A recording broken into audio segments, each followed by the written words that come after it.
Buenas tardes, bienvenidos a este encuentro que tiene como título la globalización del fútbol.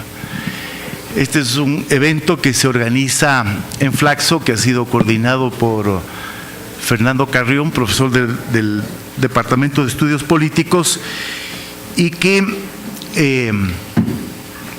tiene como participantes de este encuentro,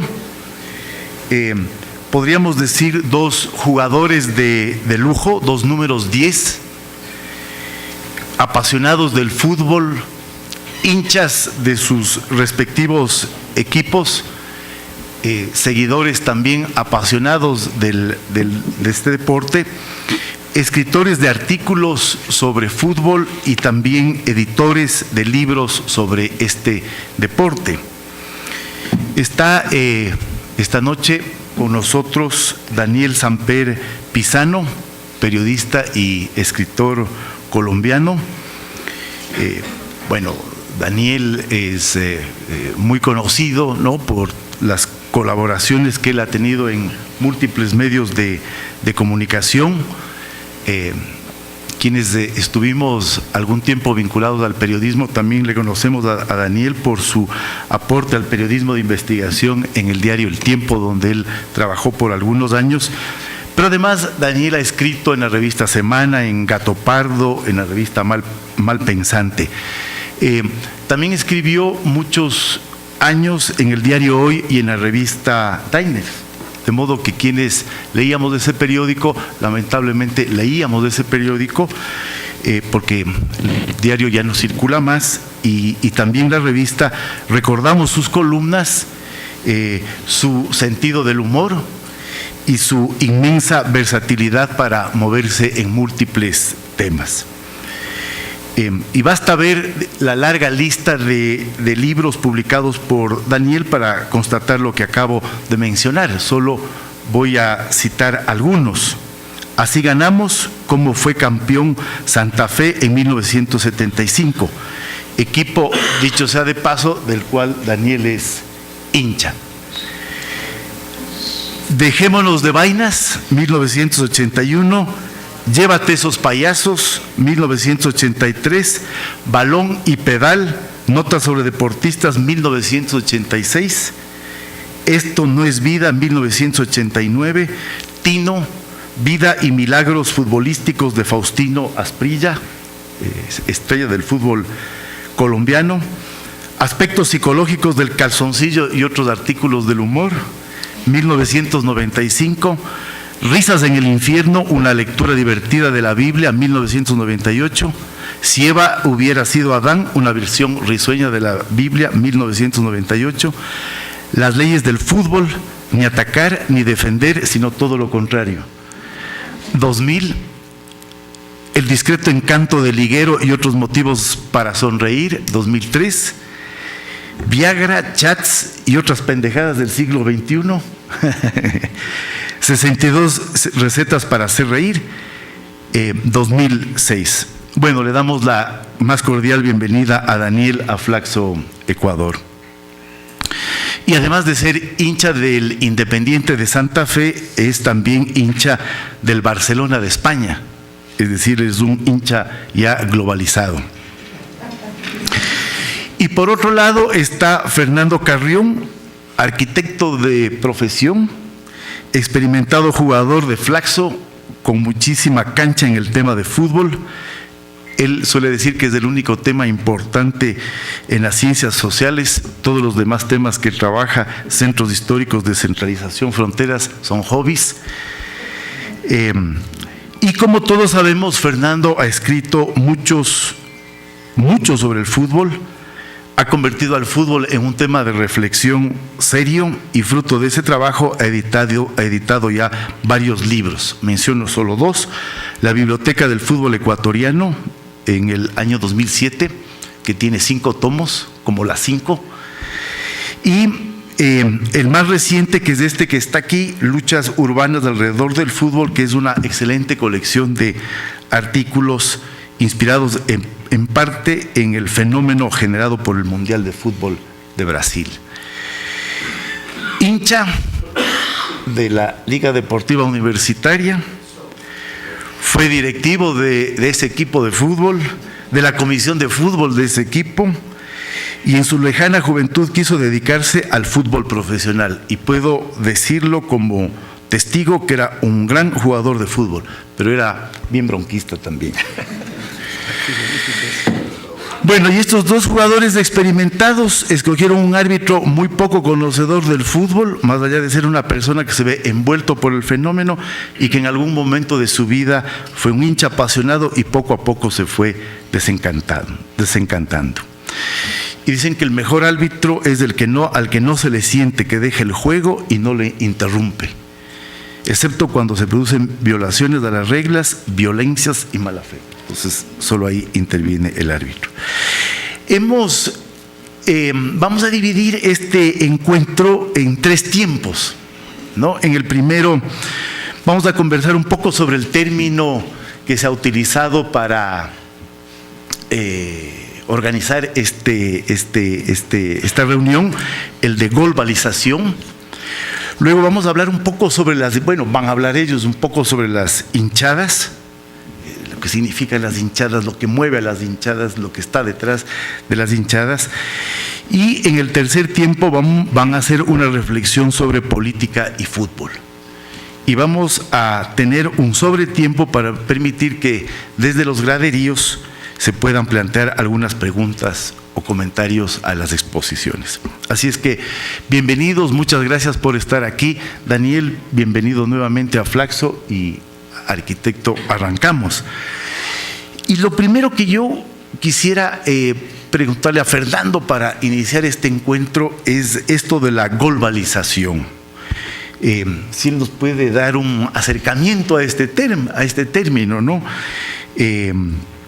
¿Cómo se puede entender esto de la globalización? ¿Qué significa? ¿Qué procesos están detrás y marcan la globalización? ¿Cuáles son algunos de los actores? Así es que, arquitecto. Bien, muchísimas gracias. Un saludo cordial a todos los aficionados que se encuentran aquí en el hemiciclo de Flaxo. ¿Por qué lo de la globalización? Primero, porque me da la impresión que el fútbol fue anterior al proceso de globalización. ¿Y por qué esto? Porque el fútbol llega a América Latina más o menos a fines del siglo XIX, principios del XX, con la gran influencia de Inglaterra, que nos trajo 3 elementos que son fundamentales de lo que es hoy día nuestra región, lo que es hoy día América Latina. Por un lado, todo lo que significa la modernización. En segundo lugar, lo que significa la constitución de los estados nacionales. Y tercero, que ese sería un elemento principal de la globalización, la internacionalización. Todos sabemos que el fútbol llegó a América Latina de la mano de las inversiones inglesas, de los ferrocarriles, de la minería, etcétera, y fue copando prácticamente todo el territorio latinoamericano. Y detrás de cada moneda que llegaba venía un equipo de fútbol. Por eso es que el lenguaje del fútbol en nuestra región está asociada con el inglés. Para empezar, se llama fútbol. Lo único que nosotros hicimos fue cambiarle, en vez de que tenga F-O-O, nosotros le pusimos U con tilde. Los únicos que han traicionado esto son los norteamericanos, porque ellos juegan el fútbol con la mano. Y a lo que nosotros llamamos fútbol le llaman soccer, y entonces nos cambiaron el juego. Entonces se inicia en aquella época. Un segundo momento histórico que es fundamental es el año de 1974, cuando Joao Havelange llega a la presidencia de la FIFA. Llega con una frase que es maravillosa. Él llega y dice: llego a la presidencia de la FIFA a vender un gran negocio que se llama el fútbol. Vengo a vender un gran negocio que se llama el fútbol. Y es a partir de ese momento que se mercantiliza el fútbol. Y cuando está en auge en África todo el proceso de descolonización, y en Asia estaba todo el proceso de inicio de los tigres asiáticos. lo cual encuentra un espacio sin duda interesante para que el fútbol pueda ir más allá de lo que era hasta en ese momento Europa y América Latina, que incluso ni siquiera era la totalidad de América Latina, sino prácticamente Sudamérica en la parte del Atlántico, llámese esto Argentina, Uruguay, Paraguay y Brasil. Y entonces, desde ese momento, la FIFA, con Joao Belancha a la cabeza, se alía con la indumentaria deportiva, con las empresas de la indumentaria deportiva, con las agencias principalmente de refrescos, el caso de la Coca-Cola, y con el desarrollo significativo de lo que es la televisión. A partir de ese momento podremos decir que ya hay un proceso de globalización bastante claro. Una segunda cuestión que es bien interesante es que podríamos decir que este contexto histórico de estos dos momentos quedan marcados por el inicio de las transmisiones de televisión del fútbol. Si no fuera por los medios de comunicación y si no fuera por la televisión, el fútbol sería estrictamente un deporte local. Pero a partir de la entrada de la televisión, lo que empezamos a ver es el fútbol en todo lado. Y empezamos a ver una serie de cambios. Por ejemplo, el cambio de la camiseta. La camiseta, desde que entra la televisión, se convierte en una especie de vitrina. Hoy día la cosa más espantosa que tienen los clubes son precisamente las camisetas. Empiezan las marcas a tener tamaños impresionantes, empiezan a llenarse las pantalonetas, las medias, los zapatos, en fin, todo se llena. Incluso ahora con el desarrollo de esta cuestión de la propaganda que llaman de guerrilla, y probablemente hay algunos futbolistas que ustedes han visto, como el caso de Ronaldinho, que no solo tiene la publicidad en la camisa, el pantalón, las medias, etcétera, sino también en la ropa interior. Y entonces, ¿qué es lo que ocurre? Cuando mete un gol, por ejemplo, él se levanta la camiseta y muestra la marca de su ropa interior. Todo hoy día tiene marca. Entonces la camiseta cambia de color, de visita, de local. Cada 6 meses cambian las camisetas, empieza toda una lógica alrededor del significado de la camiseta, hoy convertida en una vitrina. Y la cancha, el lugar donde se juega el fútbol, termina siendo una especie de set de televisión. Porque esto, si ustedes recuerdan, en el Mundial de Sudáfrica, en la final del Mundial de Sudáfrica, la transmitieron 42 cámaras de televisión. Es decir, se filmó absolutamente todo. Era un set de televisión. Pero a partir de ese Mundial también, y luego ya en el de Brasil, entraron las nuevas tecnologías de la comunicación, las redes sociales. Entonces ya no teníamos solo la visión que venía de lo formal de la televisión, sino también de el Facebook, del Twitter y todas estas redes sociales.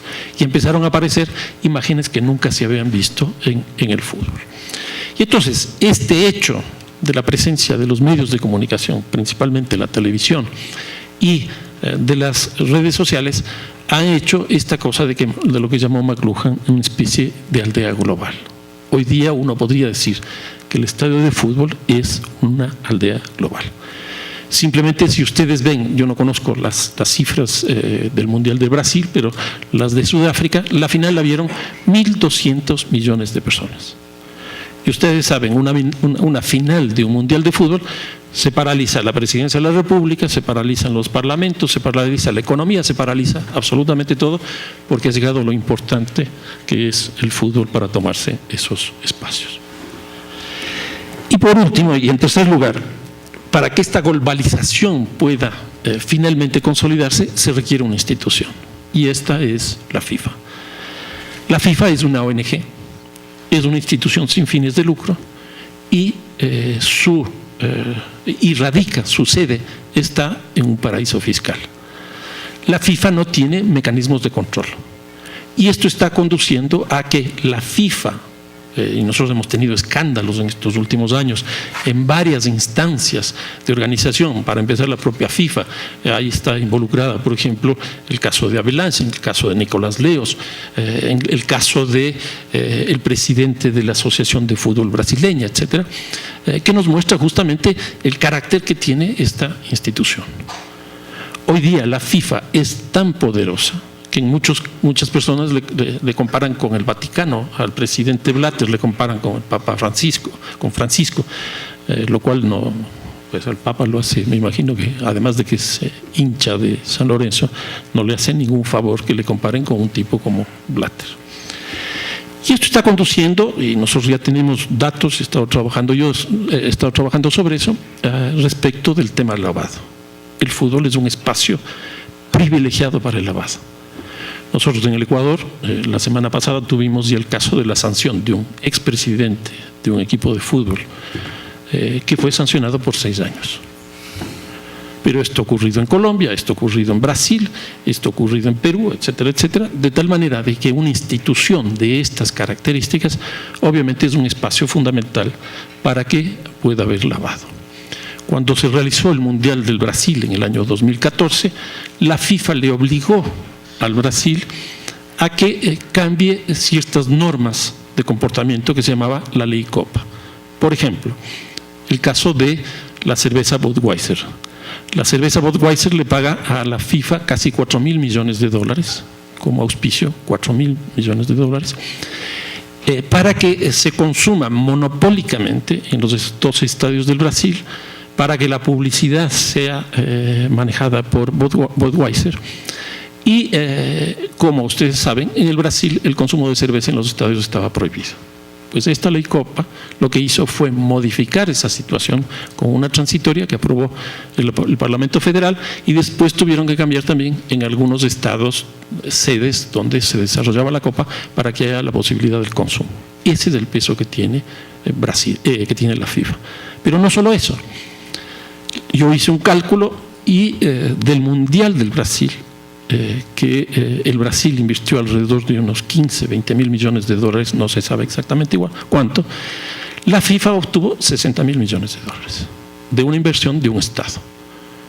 Y por esta ley Copa se estableció que la FIFA no pagaba impuestos, porque la FIFA nunca ha pagado impuestos porque vive en un paraíso fiscal. Estas eran algunas ideas respecto de esta globalización del fútbol mundial. ¿Tú cómo ves, Daniel? ¿Cómo ha cambiado la globalización al fútbol, a la dinámica del fútbol? Fernando dice, bueno, es un negocio, hay una hipermercantilización, la televisión, pero ¿cómo ha cambiado el espectáculo del fútbol en este proceso de globalización? Bueno, antes de contestarte, con todo mi respeto con el señor árbitro, quiero decirles que estoy muy contento y muy agradecido de estar aquí jugando además con el Messi de la investigación social sobre el fútbol, que es Fernando Carrión. No sabía que además había sido jugador, no sé si profesional, pero amateur. Aspirante a profesional. Y que dejó su huella más que en la historia del fútbol, en la historia de las rodillas y los peronés de los rivales. Cosa que, ¿en qué puesto jugabas? En esa época se jugaba de números. ¿Tú qué números tenías? El 8. El 8 no es un sitio para estar pegando tan duro, oye. En serio, yo tengo en la sala de mi casa varias rótulas, pero yo era defensa centro, por favor. Entonces me parece un poquito excesivo. Pero bueno, de verdad, muy contento de estar aquí. He admirado siempre el trabajo que ha hecho Fernando a nivel académico con el fútbol. Tuve la dicha de que me mandó de nuevo los libros que ya tenía, y por supuesto no los voy a devolver, soy colombiano,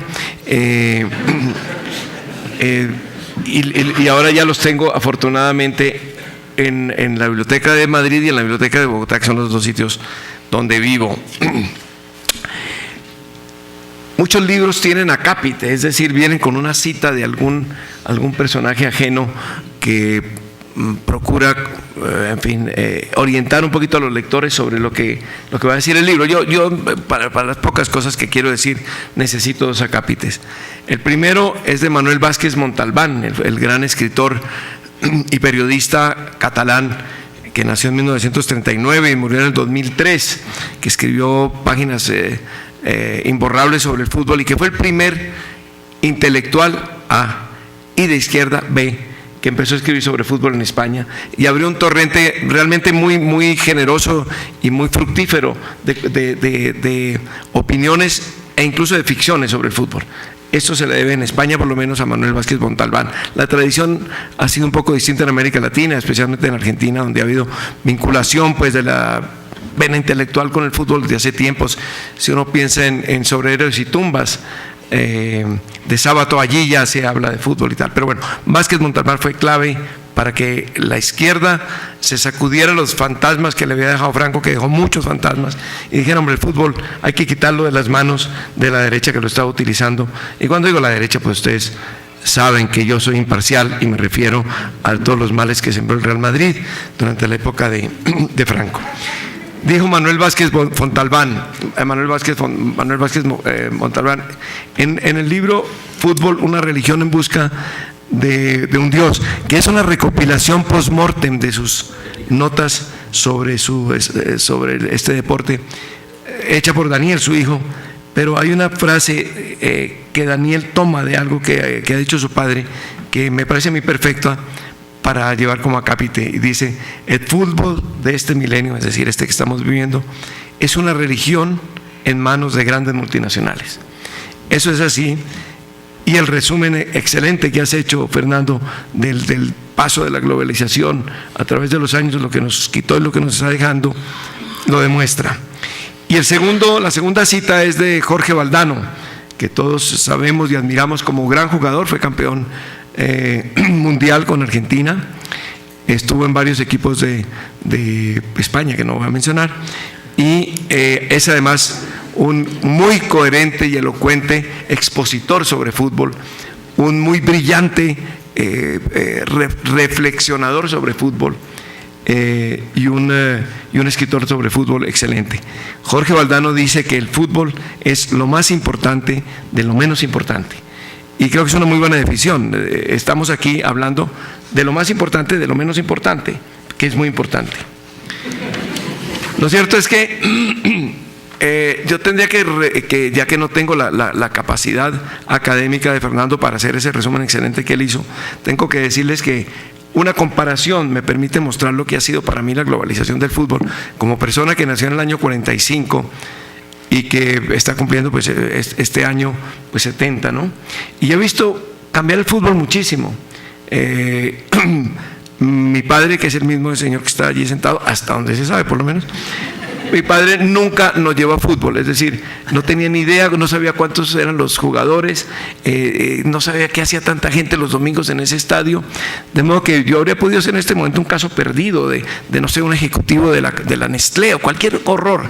No, afortunadamente tuve un tío que era aficionado al fútbol, y en vez de haberme llevado por el camino tortuoso de Millonarios, sé que hay un antiguo jugador de Millonarios por aquí, ya lo sé, pero no quiero ofenderlo, porque él encontró el camino, la luz, y ahora juega en otro equipo.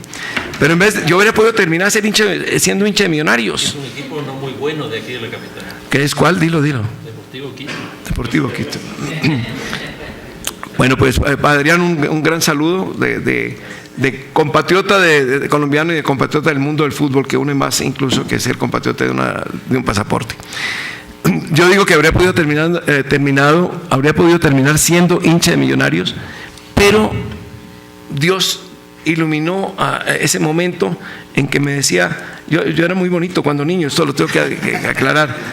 No todos mis hermanos lo eran, pero yo sí era muy bonito, tenía pelo. No solo tenía pelo, tenía un pelo rubio. Realmente a mí me prestaban en Navidad para que hiciera el niño Dios. Luego de San José, al final ya no me pedían prestado. Pero lo cierto es que cuando era niño, entonces era el mayor además de la familia, entonces todos querían agasajarme y mimarme. Y el consentimiento que me podía dar este tío nuestro que se llamaba Alberto Giraldo era llevarme a fútbol. Era la gran época del fútbol colombiano, la época del Dorado, en que Millonarios fue un gran equipo, como fue Grecia, un gran país hace muchos años, un gran país, Imperio Latino, etcétera. Bueno, para no hablar de Egipto. Bueno, el caso es que Alberto Giraldo me llevaba a fútbol los domingos y le prestaban al niño, y la primera vez que me llevó a fútbol me regresó a casa vestido con el uniforme de Santa Fe, que es el mismo uniforme del Arsenal, ustedes ya se lo imaginan. Es decir, el Arsenal parece que lo copió de Santa Fe. Camiseta un poquito blanca y sobre todo roja, y pantaloneta un poquito blanca, roja y sobre todo blanca. Ese es el uniforme con el cual me devolvieron, y ahí le interesó el fútbol a mi mamá, porque se dio cuenta que salía mucho más barato comprarme esos uniformes. No tenían los precios que tienen ahora, porque no existía Nike o Nike ni nada de esas cosas. Y ya yo iba al colegio desde entonces con uniforme de Santa Fe, que era baratísimo, en la Casa Olímpica se compraba, y así me fui queriendo, y el uniforme crecía conmigo, como la túnica inconsútil con Cristo, con todas las diferencias, ¿no? Pero bueno, venía a decir que el fútbol que yo conocí en ese momento era un fútbol que solo se podía ver en el estadio. Evidentemente no había televisión en Colombia, y no creo que lo hubiera tampoco en Estados Unidos, y si lo había no transmitía, no tenía la capacidad de transmitir desde los estadios. Entonces el que iba a fútbol veía fútbol, el que no veía fútbol no veía fútbol. Se podía sintonizar la radio en la cual uno era socio de las transmisiones. Muchos de los que están aquí, que veo que o apuntan canas o ya no las tienen ni siquiera, debieron crecer con lo que el negro Fontana Rosa llamaba la música de fondo de nuestra generación, que era el ruido del fútbol, ¿no? De algún partido de fútbol. Uno podía prestarle atención o no, según le interesara o no ese partido. Pero esa fue la música que nos acompañó, la de los domingos, cuando no jugaba Santa Fe en casa, entonces jugaba por fuera, y uno escuchaba la transmisión, y uno socio de la transmisión. Decía, avanza, va a patear, va a hacer cosas. Y uno se ponía así. No, la pelota, cuando uno ya veía el partido, lo oía, no tenía nada que ver. La pelota no había salido todavía, pero había que ganar en sintonía a los demás. El fútbol en esa época lo ponía uno. Sentado en su casa, lo ponía uno era el principal jugador, la emoción de la jugada la ponía uno. Los otros hacían lo que podían. Ahora no se entrenaba todos los días.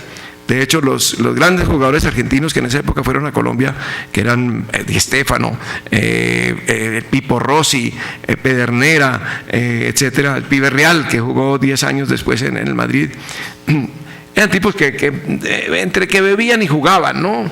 No le perdían mucho tiempo al entrenamiento. Alguno de ellos, creo que fue Pipo Rossi, en un momento dado le dijo, años después, ¿no? Ya cuando ya se había retirado el fútbol, le dijo, no puedes jugar en este partido fulanito de la selección argentina. Dijo, ¿qué pasó? Dijo, parece que se le rompieron los meniscos. Dijo, meniscos, en mi época no había meniscos.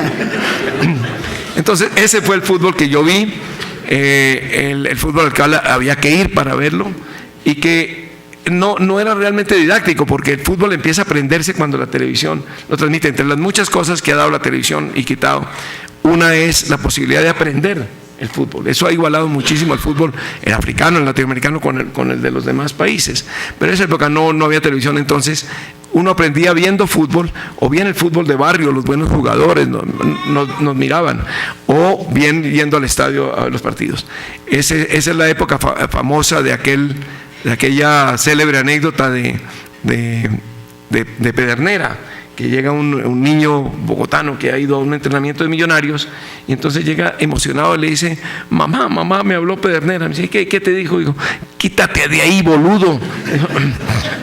Bueno, yo no tuve la suerte de que me trataran de boludo y me hablaran los jugadores, pero recuerdo que una vez, estoy llenándolos de anécdotas para mostrarles cómo era la cosa. Una vez fue al colegio donde yo estudié, fue Peruca, que era un gran jugador, un 5 o 6, según ya que te gustan, son más los números que las posiciones en fútbol. Era un gran volante de contención, Peruca. Pues me imagino que...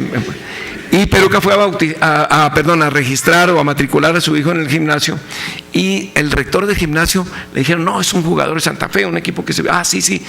Y le dijeron, hay un niño que viene siempre vestido así. Dijo, tráiganlo, que eso va a ser un buen homenaje. Me llevaron a mí, me dijeron, clase de aritmética con Pepita, que era feísima. Me dijeron, salga y que lo necesita don Agustín, me van a echar ya. Pero no me iban a echar, yo era muy joven, en esa época no me habrían echado. Y cuando ya iba llegando me dijeron, es que está Peruca. Dije, no puede ser posible. Claro, era Peruca, yo lo había visto muchas veces con su bigote, lo había visto en el estadio. Me saludó Peruca, no me le solté la mano a Peruca, Peruca no pudo ir al baño, porque yo estaba como soldado a Peruca. Y entonces ese fue mi contacto más cercano con algún jugador de fútbol. Después lo he tenido con muchos, tengo grandes amigos futbolistas. Adrián se acordará de Pandolfi, que llenó de goles a Millonarios. Pandolfi, centro delantero de Santa Fe, argentino, amigo mío desde el año 75, cuando yo tuve el honor enorme de ser directivo de Santa Fe, y luego lo fui también de la selección Colombia, en circunstancias muy complicadas, porque la mafia narcotraficante se había tomado buena parte de los equipos, y Belisario Betancur dijo: vamos a nombrar unos tipos por encima de toda sospecha, para que manejen la selección Colombia. Lo único que no podemos tener es un mafioso en la selección Colombia. Entonces buscaron con mucha dificultad, nos encontraron a 4 y nos encargaron el manejo de la selección Colombia. Pero bueno, después lo que quiero decir es que después he sido muy cercano al fútbol, no solamente de ir, sino de dirigir. Ese fútbol de entonces y el fútbol de ahora no tiene nada que ver. Es decir, las facilidades con que uno se acuesta en su casa a ver un partido del Barcelona o un partido de Santa Fe, si está lloviendo y si no es suficientemente adicto al fútbol, son extraordinarias. Es decir, puede uno ver en cualquier lugar, en cualquier momento, un partido. La televisión nos ha quitado cosas, pero nos ha dado esto. Las noticias sobre fútbol están ya en todas partes, y eso significa muchas cosas. Significa primero la globalización, es decir, que en cualquier parte está el fútbol, y uno que antes solo se conocían 4 figuras porque salían en la prensa y tal, ahora uno puede conversar largamente sobre el aporte por decir algo, de Jordi Alba al fútbol lateral español con un japonés que sea aficionado. Esto no pasaba antes. El fútbol se ha expandido, como arte, se ha expandido como disciplina, se ha expandido como ciencia, se ha expandido como negocio. Y ahora más tarde me propongo, pues, para poner algunos ejemplos de las amenazas que ha tenido el fútbol y que o ha superado o intenta superar o están tendidas en el camino. Pero en ese paso de solo 70 años, entre el fútbol que yo veía a los 5 años y el fútbol que veo ahora, ha habido realmente un cambio colosal, y ese cambio se llama globalización. ¿Y en qué momento te volviste hincha del Barcelona?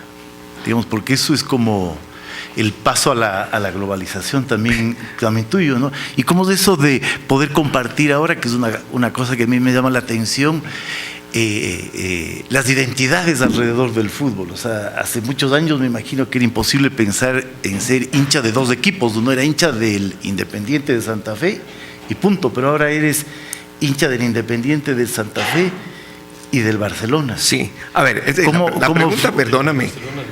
De España, lo dijimos en Barcelona. La pregunta es: ¿cómo te hiciste hincha del Barcelona? Es como decir, ¿y por qué te gusta Cervantes? Pero por favor, porque es decir, es una autoexplicación, es decir, porque cualquiera que esté aquí y que tenga un poquito de educación, a diferencia de algunos representantes diplomáticos de cierto país vecino que no mencionaré, saben que el mejor equipo de la historia, considerado ya por tirios y troyanos, es el Barcelona de Pep Guardiola. Es decir, nada se ha parecido a ese equipo, ni siquiera el Madrid de las 5 copas. Yo les rogaría silencio. De modo que, ¿qué hace un colombiano siendo hincha del Barcelona? Primero, porque yo creo que si uno llega a un país como inmigrante tiene que tener un equipo. Es decir, puede no tener trabajo, pues lo puede perseguir la policía, puede no tener papeles. Yo de hecho no tuve papeles en España los primeros años y trabajé, sin embargo, como periodista en Cambio 16, me pagaban por debajo de la mesa y todo. Eso lo confieso ahora, ya se venció el plazo para declarar esos puestos, no me importa. Pero lo que no se puede es no tener equipo. Tú no puedes ser sin papeles, pero no sin equipo.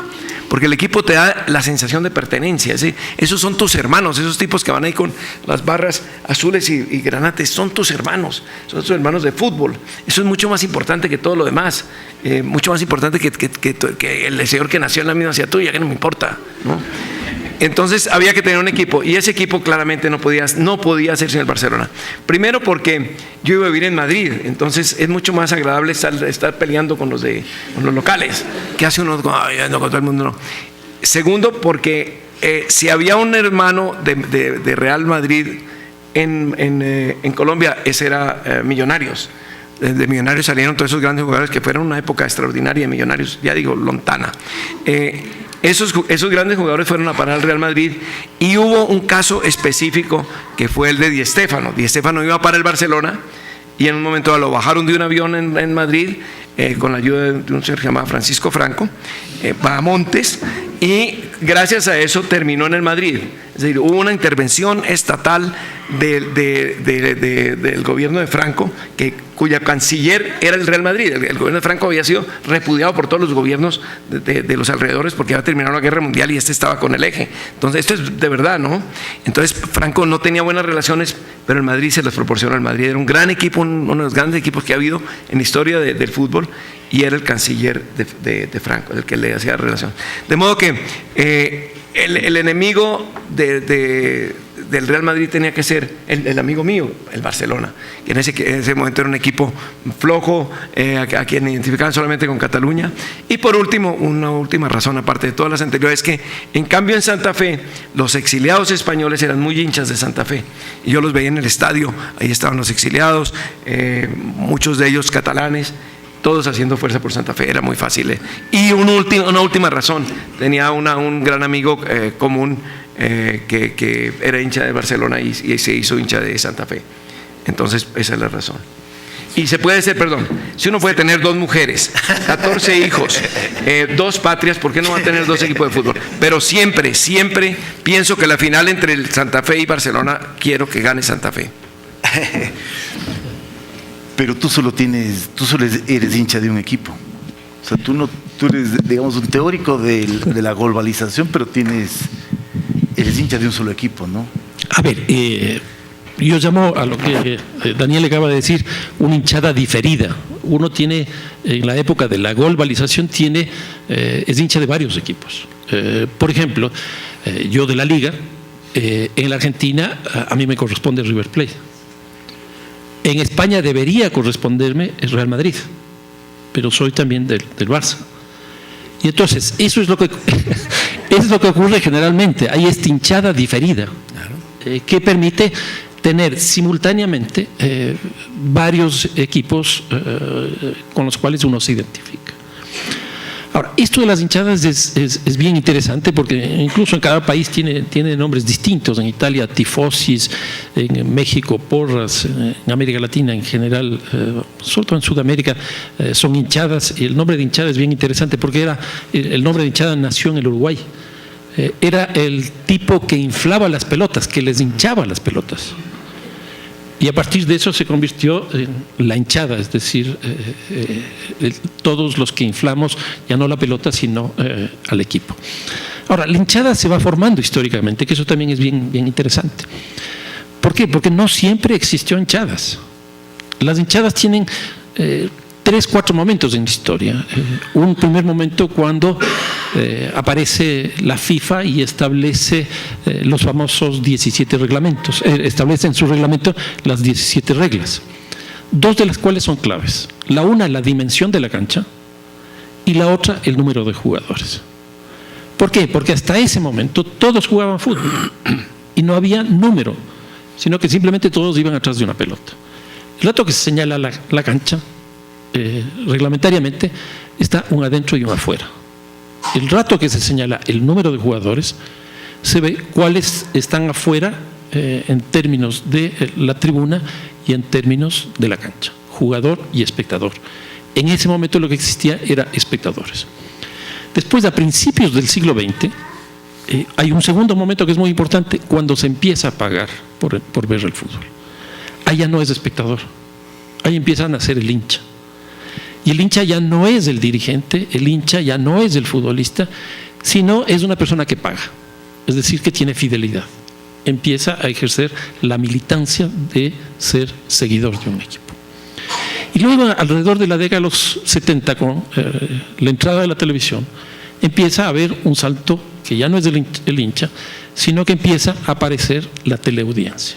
Y en ese momento uno empieza a tener una adscripción a distintos equipos, que sigue más o menos la adscripción que uno tiene en el equipo local. Y aquí hay un cambio muy importante, porque la teleaudiencia ya nos establece quiénes son los productores de un espectáculo, como son los futbolistas, y quiénes son los consumidores. Y entonces la teleaudiencia se convierte, o hace convertirle el fútbol muy atractivo para la economía, muy atractivo para la política. Y obviamente ese salto es la televisión. Y aquí yo quisiera añadir una cosa a lo que Daniel ha señalado, de una de las cosas buenas que nos trajo la televisión, es que ya tenemos por fin un aliado contra los árbitros. ¿Por qué? Porque la jugada que se replica y muestra que el árbitro cometió un error, el árbitro empieza a tener cuidado. La televisión tiene dos cosas, y esta es una entrevista larga que le terminé de hacer al Patón Bausa, que va a salir un libro. Él me decía, la televisión tiene dos virtudes. La una es justamente esta de transparentar el fútbol a través de que el arbitraje ya no puede esconder muchas cosas. Y la segunda es que la televisión es la memoria del fútbol. Entonces aparece, el momento que aparece la televisión, los entrenadores pueden empezar a estudiar del fútbol. Y ahí aparece esta terminología de leer el partido. Entonces los entrenadores leen el partido y hacen los cambios en función del estudio que han hecho de la televisión. Hoy día los grandes entrenadores tienen 25.000, 30.000 cassettes de partidos de fútbol. Y la lectura de esos partidos de fútbol se hace con una tecnología impresionante. El entrenador le pide al departamento tecnológico que le enseñe los espacios por donde ha circulado el jugador tal. ¿Cuál pierna utiliza más en los disparos al arco? ¿Desde dónde dispara al arco? Y entonces ahí van reconstruyendo lo que es el adversario para finalmente construir lo que es el partido. Entonces históricamente hay estos saltos. Una segunda cosa también alrededor de lo que dice Daniel y lo que le ha pasado a él, es que hay unos hinchas que nacen con el equipo a cuestas. En otras palabras, hay hinchas por herencia. Por ejemplo, el caso de mi familia. Todos somos hinchas de la liga. Mi abuelo no era hincha del fútbol, pero estaba muy vinculado a la universidad. Entonces yo supongo que eso nos hizo vincularnos a la Universidad Central, a la liga. Pero hay otros donde hay la oveja negra dentro de la familia. Aquel personaje que se va fuera de la norma. ¿Y por qué se va fuera de la norma? Por el tío. Y esto me ha surgido a lo largo del tiempo preguntando a amigos que por qué tu padre, que es del Deportivo Quito, se pasó a la liga, que por qué por tu padre, que es del Nacional, se pasó a la liga, que por qué tu padre es del Aucas y se pasó a la liga. Y todos me decían mi tío. Y hablando con un antropólogo aquí en Flaxo, él me decía, es que la figura del tío es la figura de la ruptura.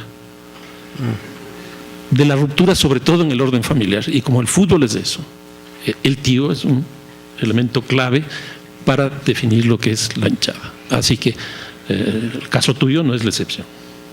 Sin duda. Sí. No sé si será bueno, no sé si será malo. Muy bueno. Pero eso es lo que veo. Ahora, es muy interesante porque esto de las hinchadas también depende del nacimiento de los clubes. Entonces, por ejemplo, en el Río de la Plata y en una zona del Brasil, pongamos el caso del Río de Janeiro, la mayoría de los clubes son barriales.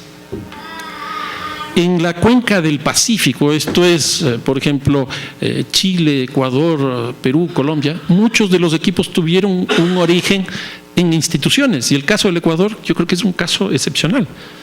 Debe ser el único país del mundo donde las Fuerzas Armadas tienen un equipo de fútbol y donde la policía tiene un equipo de fútbol.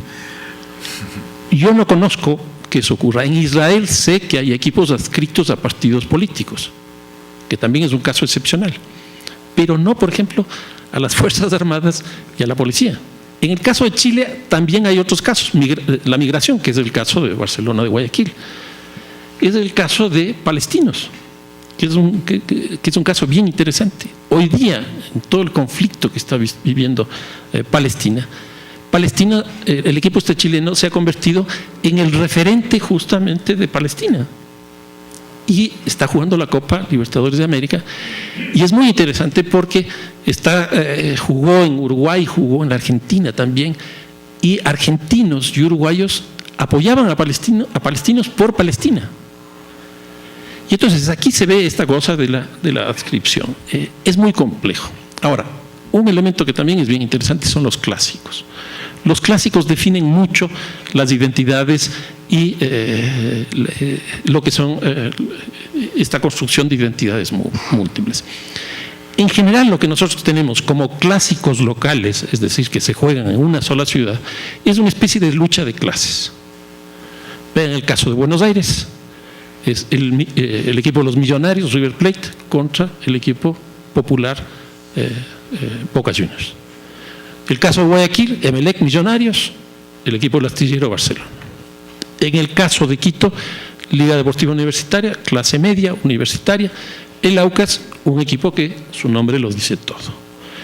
En el caso de Río de Janeiro, Fluminense, Flamengo. En el caso de Lima, Universitario de Deportes, Alianza Lima. Nos vamos a los clásicos locales en España, Atlético de Madrid, Real Madrid, Español, Barcelona. Entonces, hay una especie de reivindicación social que está atrás de esto. Esta es justamente la fase histórica donde el fútbol es local. Pero cuando el fútbol empieza a nacionalizarse, aquí depende del proceso de urbanización. Por ejemplo, la Liga Española, al tener 2 ciudades, el clásico es entre esas 2 ciudades, Barcelona, Real Madrid. En el caso del Ecuador es exactamente igual, se va constituyendo, consolidando el clásico Barcelona Liga Deportiva Universitaria. En el caso de México es el América contra la Universidad de Guadalajara. Entonces, esto va ocurriendo y se van formando también los clásicos globales.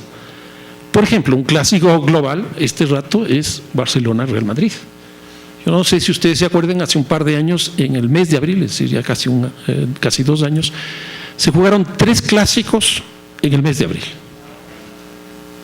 Uno de ellos, que se jugó en el Nou Camp en Barcelona, se jugó durante 2 días. Empezó a las 11 de la noche y terminó a la 1 de la mañana. Yo entré a la página porque me llamó la atención para ver cuál era la explicación, y la explicación era porque querían entrar en otros mercados. Entonces, obviamente tenían que cambiar el horario para que esos otros mercados entren en esta lógica. Y aquí viene una cuestión de el Real Madrid. Le hacen una entrevista a Florentino Pérez, y aquí va también lo de las hinchadas vinculado a la economía.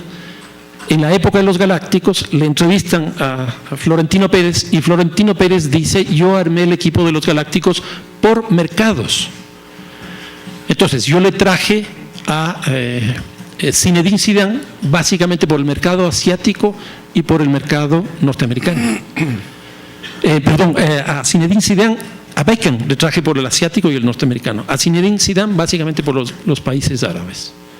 A Roberto Carlos y a Ronaldo le traje por América Latina. Y entonces construyó no un equipo de jugadores, sino un equipo de mercados. Se proyectó globalmente. Entonces, hoy día hay muchos equipos, muchos clubes, muchas ligas que apuestan por la globalización, y en ese contexto van formando también lo que podría ser estas hinchadas o estas grandes teleaudiencias. Hay quienes, tú estás ahora en España, ¿no?, viviendo una parte del año en España. Hay quienes dicen que Cataluña no se va a separar finalmente de España, porque con eso España perdería su clásico, Real Madrid, Barcelona, y probablemente el fútbol global también perdería un clásico. ¿Cómo ves en el caso de España, y ahora que eres hincha de Barcelona, este juego de las hinchadas, ¿no? ¿Qué tanta importancia tiene en términos y cómo se confunden con las lógicas políticas, con las lógicas sociales? Yo tengo la teoría de que el fútbol, y con esto en fin, voy a decir cosas que iba a decir más tarde, pero te las contesto ahorita, de que el fútbol es como las señoritas, la señorita Colombia o la señorita Ecuador, es terriblemente atractivo, es un imán que atrae todo, lo bueno y lo malo, etcétera, y que en torno al fútbol ha habido de todo también, y el fútbol ha atravesado muchas amenazas, las ha superado, aparecen amenazas nuevas, etcétera. Y que todo lo ha superado el fútbol, todo, afortunadamente. El fútbol es indestructible. todos estos horrores que le han pasado y las cosas buenas también, las supera. Entonces, está superando y superará el problema del nacionalismo catalán. Yo creo que a los hinchas del Barça decían siempre, el Barça es más que un club. Es decir, evidentemente querían decir que el Barça era así, pues sí, un gran club, pero significaba también el catalanismo, significaba el regionalismo. Eso era cuando el Barça tenía, no sé, los 45.000 socios que había en esa época. Ahora hay más de 110.000 y no hay puesto para todos, de modo que hay cerca de 15.000 socios que están esperando que se mueran los otros para irse sentando, ¿no? Y tenían en Cataluña, pues sí, 2 millones, 3 millones, 5 millones de seguidores. Y el resto de España no los quería, evidentemente. Ahora son tantos los seguidores, millones de seguidores del Barça alrededor del mundo. La mayoría no tienen ni idea qué es el problema de Cataluña, y a los que tienen idea pues no les interesa especialmente, de modo que predicar el Barça como un equipo catalanista pues sí sirve para unas elecciones locales y cosas así, pero realmente está desbordado como mensaje por la globalización de los hinchas. Yo vivo en España y me interesa el problema, como español que también soy, me interesa el problema de las minorías nacionales, de la posibilidad de que se separe Cataluña, etcétera. Pero es un caso excepcional. Yo he visto hinchas del Barcelona en muchos sitios. Vi frente a la tumba de José Alfredo Jiménez, uno de mis grandes ídolos, que fue portero aficionado, dicho sea de paso. Vi un muchacho que se encargaba de arreglar las flores con la camiseta del Barça. Era hincha del Barça. Si le hubiera preguntado qué opinas del problema catalán, no tengo ni idea qué es eso, ni me importa, yo creo que gane el Barça. De modo que la globalización está superando esto hasta el punto de que uno de los presidentes que más utilizó la bandera catalana para su elección, ahora quiere volver, pero ya dice que no, que el mensaje no es el catalanismo, que es otra cosa, que se ha dado cuenta que el fútbol es el mensaje, etcétera. De modo que yo creo que si se llegara a separar Cataluña, es una posibilidad lejanísima, no habría problema porque el Barça jugaría en alguna liga y necesariamente como juega el Mónaco en la francesa, el Barça jugaría en la española. O si le va muy mal al español jugar en la francesa, bueno, la francesa sí que barrería, por Dios. De modo que no me preocupa mucho esa parte. Lo que quiero agregar a lo que venía diciendo Fernando sobre la televisión, yo creo que la televisión ha marcado uno de los grandes cambios en el fútbol. El fútbol ha tenido cambios internos muy importantes, que lo saben los historiadores como él y las personas como yo que hemos leído. Uno es la creación del fuera de juego. El fútbol cambia cuando se crea el fuera de juego. Después el fútbol cambia también por razones internas. Cuando se prohíbe, Adrián debió nacer en la época en que el portero podía recibir con la mano un pase de un compañero que no fuera es decir, que fuera con el pie, ¿verdad? Esto ya está prohibido, afortunadamente, era un abuso absoluto. Eso también cambió mucho el fútbol y ha llevado a que haya muchos goles que antes no se habrían producido. De modo que las reglas internas, algunas normas, por ejemplo en Europa, la ley Bosman, que permite que cualquier europeo juegue en cualquier equipo de Europa, todo eso ha cambiado un poco el fútbol. Pero no hay fuerza externa más importante que la televisión para el fútbol. La cambio, como tú dices, porque en fin, permite ver los partidos de cerca, con la sofisticación de los equipos electrónicos actuales. Uno es mejor árbitro que el árbitro, uno sabe si salió o no salió, y yo creo personalmente que el fútbol terminará aceptando la posibilidad de un juez de cámara que entre otras para evitar catástrofes, diga, el juez le diga, perdóneme, ¿salió o no salió? Y el juez diga, en los grandes momentos, no para cualquier tontería, ¿no? Diga, no fue gol, o diga, fuera de juego o no fue fuera de juego. Tengo grandes amigos con los que he perdido mucho tiempo hablando de política y literatura, pero he ganado mucho hablando de fútbol, como Juan Villoro, John Carlin, que son partidarios de que se congele cualquier posibilidad de avance técnico en esa materia. Yo discrepo de ellos, creo que sería útil.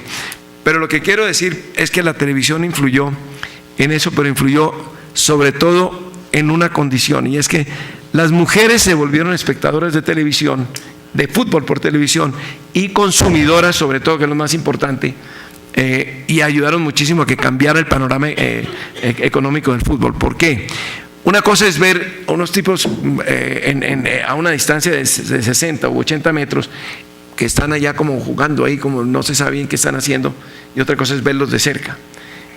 Cuando yo veo fútbol y está mi mujer y están mis hijos dicen, este Xavi fue el que hizo el gol con la zurda en el minuto 90, y ella pregunta, ¿este de las piernas altas es inglés? ¿No? Entonces ya descubrieron que el fútbol estaba jugado por tipos mucho más jóvenes, mucho más guapos y mucho mejores que nosotros, y les pareció muy, muy interesante. Entonces olvídense, las mujeres no son aficionadas al fútbol, son aficionadas a los futbolistas. Beckham lo demuestra. Beckham pasó por el Real Madrid, financió su traspaso con venta de camisetas sin tocar un balón, luego hizo 2 golecitos y de resto posaba para las mujeres, y con eso el Real Madrid ganó dinero y fue figura del fútbol. Beckham era el típico producto que se da allí para las mujeres, y yo estoy seguro de que la cantidad de mujeres que ahora van a las canchas, antes se consideraba que era un sitio feo, creo que no había en algunos estadios ni siquiera baño para señoras. Entonces ahora van y tienen muy buenos baños, y ya realmente no se considera extraña la presencia de una mujer en un estadio. Es porque descubrieron que había futbolistas y quieren verlos de cerca, les parece muy, muy interesante. Es como el voleibol femenino de playa, nadie va a eso porque es interesante. Ay, sí paso por la playa, no paso por la red, no, porque son unas señoras en tanga fantásticas. Podrían estar jugando con una papaya, ¿verdad? Da igual. Entonces, uno es aficionado al fútbol, al voleibol de playa, como ellas son aficionadas al fútbol. No por el deporte, sino porque están unos tipos que les parecen atractivos. De manera que allí surgió un público enorme de las mujeres y un público consumidor. Un día terminará Ronaldo anunciando compresas femeninas, pueden estar seguros de eso. Messi no vende compresas, no, pero Ronaldo sí. Acabará anunciando compresas femeninas, de manera que en eso también influyó. Y tú mencionabas el cambio de los horarios. Sobre eso yo tengo un reparo formidable a la globalización del fútbol. No sé si aquí en Ecuador, sí, estamos en el mismo horario, Bogotá y Quito el mismo horario. A veces cambiamos, México a veces está adelante, otras veces atrás, pero con Quito estamos al mismo horario.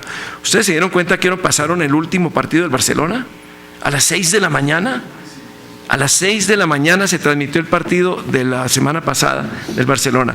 ¿Quiénes juegan ahí? Para empezar, la gente quiere ver la tripleta delantera, que son un uruguayo, un argentino y un brasileño. Todos de América Latina, y sin embargo América Latina nos dan a las 6 de la mañana el partido, porque quieren vendérselo a los chinos que no saben bien quiénes son esos señores, y quieren vendérselo a los japoneses y unos países que uno no sabía que existían en el Asia y cosas así. De modo que la globalización es totalmente sin corazón. Ahí no es cuáles son los más hinchas, hombre, démosles a los más hinchas, no, eso es dónde vendemos más, es puro y duro, el dólar puro y duro, ¿no? Por eso nos dan a las 6 de la mañana partidos del Barça. Es una crueldad infame, pues, con un continente que siempre ha producido varios de los mejores jugadores del mundo. El señor Pelé, el señor Maradona, el señor Messi. Cruyff es holandés, pues denle a Holanda también un buen horario. Yo no me quejo, ¿no? ¿Ah? Perdón. Sobre James también tengo y bueno, me dejas comenzar a mí, porque si yo abro fuego tú puedes caerle encima. James Rodríguez. Tienen la misma foto, creo. La misma foto tenemos. Yo no saqué las fotos, a mí me interesaba el texto. Qué bueno, también. Bueno, James Rodríguez, gran jugador colombiano, gran persona. Él es muy amigo de un hijo mío que vive de desnudar señoras en las revistas. Es muy buen tipo James, es un mundial extraordinario, es decir, los goles de James, la participación de James en el equipo de Colombia en el mundial fue excelente. A partir de ese momento deja de ser un gran futbolista, que lo es o que lo va a ser, porque a él le falta todavía cocinarse un poco más, y se convierte en moneda de cambio de negocios. En este caso, de avisos, muchos avisos con James, y de las inversiones del señor Florentino Pérez en Colombia y en otros países, pero sobre todo en Colombia. Este es un informe de la revista Semana, tomado básicamente, que es este mismo. Mira, ya tenemos varias fuentes. Él tiene la foto y el... Sí, no, y este a su turno cita mucho a un periódico Gol de España. Curiosamente, Florentino Pérez compra a James por un precio que yo lo digo como colombiano y admirador profundo de James, que no vale James en este momento, 80 millones me parece que dieron. Un poco más. Por eso se paga por un delantero como Luis Suárez, que no solo juega fútbol, sino que muerde cuando hay que hacerlo. Es una cosa excepcional. Es decir, es un tipo que no solo los deportólogos, sino los odontólogos tienen que ver con él. Es un gran jugador y por él se paga 80 millones. Se paga mucho menos por Alexis, el chileno, que es muy buen jugador, se paga menos que por James, pero en un momento dado llega la oferta de que 80 millones por James. Bueno, qué maravilla lo que están pagando por James. Y a los pocos días aparece esta foto que ustedes la alcanzan a ver desde allá, quizás es Florentino Pérez en Colombia entregándole al presidente de Colombia, Juan Manuel Santos, que es hincha de Santa Fe, lo digo para que ustedes sepan, una camiseta del Madrid que dice Juan Manuel Santos. ¿Por qué está allá? ¿Le fue a entregar una camiseta? No, fue a firmar un contrato que le dieron para construir la doble calzada de 49 kilómetros y 42 puentes, que le costó al país, le cuesta al país, a lo mejor hace una gran obra, eso no digo que no. Le costó varios, 425 millones de dólares. Es decir, la compra de James era una manera de acercarse a la posibilidad de que la ola de simpatía que despertaba la presencia de James en un gran equipo como el Real Madrid le avalara o le hiciera más fácil las transacciones comerciales de Florentino Pérez, que es un constructor. Repito, lo está diciendo, y él tiene otra fuente, lo está diciendo un informe en la revista Semana que viene además de datos de España. Luego lo repite en México. Compra a Chicharito, que Chicharito no está jugando en ninguna parte ni está jugando en el Madrid. Por ahí le dieron 5 minutos ayer, perdió Madrid 4-3. Pero Chicharito, que es un gran jugador, no está jugando en ninguna parte. Entonces dice, mándeme a Chicharito. Y luego hace un negocio en México. Es decir, están utilizando a los jugadores como moneda de cambio para entrar o reforzar su presencia en negocios en los países. Y aquí caemos nosotros tontamente y vemos a nuestro presidente con la camiseta del Real Madrid o del Barça o lo que fuera. Esta es una camiseta que lleva el signo de dólares detrás, ¿no? Y esto muestra también en parte lo que es la globalización. Es el fútbol al servicio de un negocio. Yo, cuando vuelva a intervenir, diré algo más sobre las amenazas del fútbol y cómo se superan. ¿Tú querías decir algo sobre James? ¿O era lo mismo? Exactamente lo mismo. Ok. Daniel dice, el fútbol resuelve, de alguna manera el fútbol es indestructible y de alguna manera resuelve problemas, no sé, políticos, problemas sociales. Pero también me parece que ahora crea problemas sociales y problemas políticos. Y yo estaba pensando en el Mundial de Brasil. Sí, como todo el proceso que llegó hasta el Mundial del Brasil fue un proceso generador de conflictos en el Brasil, por las inversiones que se hicieron, por el rechazo a las inversiones millonarias que se hicieron, por lo que significaba la infraestructura, bueno, las protestas. Después vino ya el Mundial, el fracaso de Brasil en el Mundial, la goleada.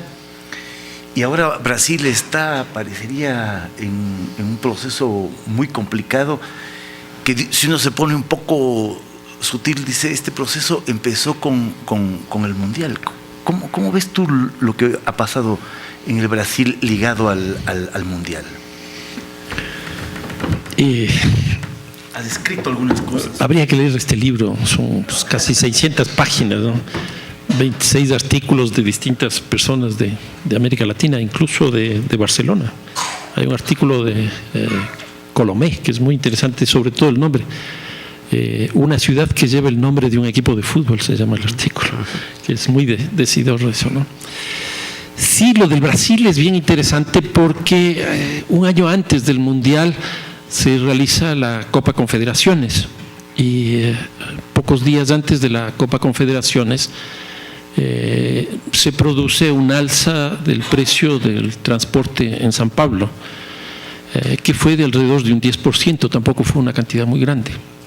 Pero ese hecho produjo una especie de clic, un link, una relación con toda la protesta social que había estado de alguna manera estancada, subsumida, etcétera, en el Brasil. Y a partir de ese momento empezaron las marchas francamente masivas.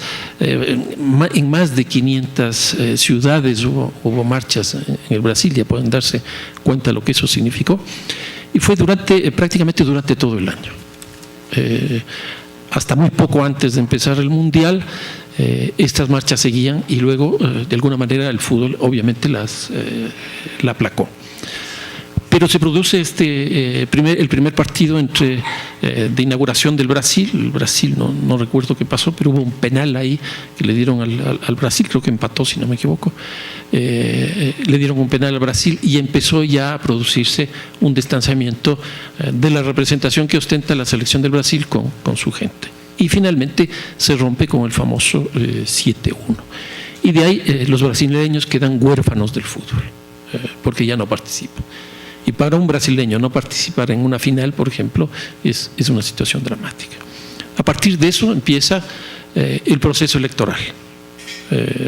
No sé si el Mundial de Fútbol afectó o no afectó, pero lo cierto es que Dilma Rousseff gana con un estrechísimo margen, que incluso las encuestas daban un margen mayor para Dilma Rousseff, pero gana con estrechísimo margen, con un conjunto de alianzas que van desde partidos de centro derecha hasta el PT, lo cual mostró justamente una serie de problemas. Y ahora, en un lapso de junio-julio del año pasado hasta ahora, empieza a estallar todo el tema de la corrupción.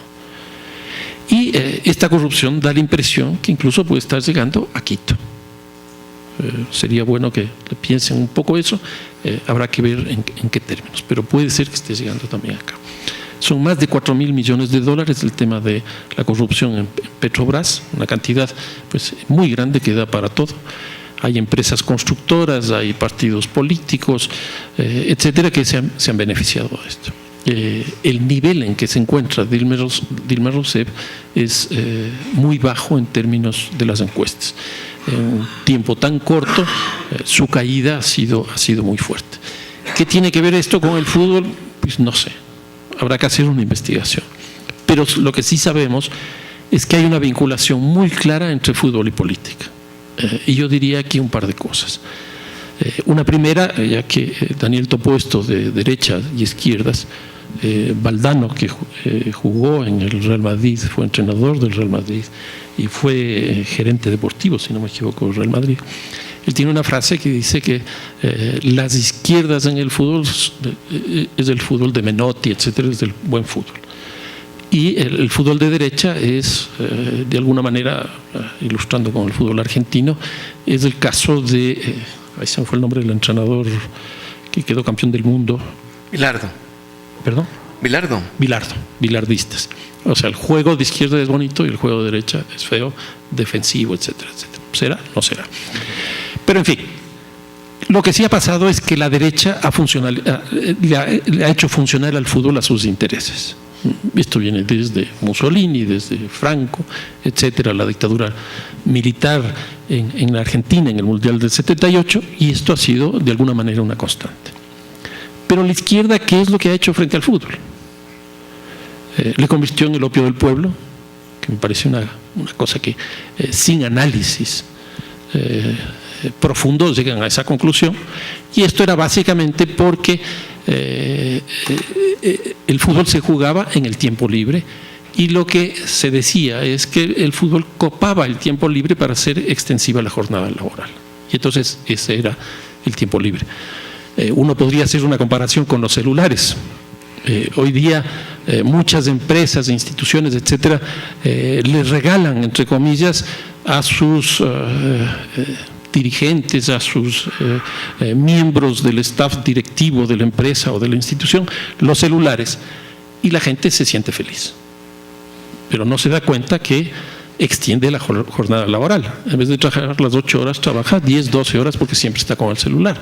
Entonces, esa función supuestamente la cumplía el fútbol y hoy día la estaría cumpliendo el celular. Entonces, el fútbol le estigmatizó, la izquierda le estigmatizó al fútbol por ser el opio del pueblo. Pero también la izquierda dijo, el fútbol es de tontos porque se juega con los pies. La izquierda, y en esto Galeano también tiene cosas muy interesantes, la izquierda le dejó a un lado el fútbol por ser, entre comillas, popular. Entonces, tanto la derecha como la izquierda terminaron, en un caso funcionalizándolo y en el otro estigmatizándole, opacándole, etcétera, etcétera. Cuando el fútbol es otra cosa. Los estadios son formas de expresión política bien interesante.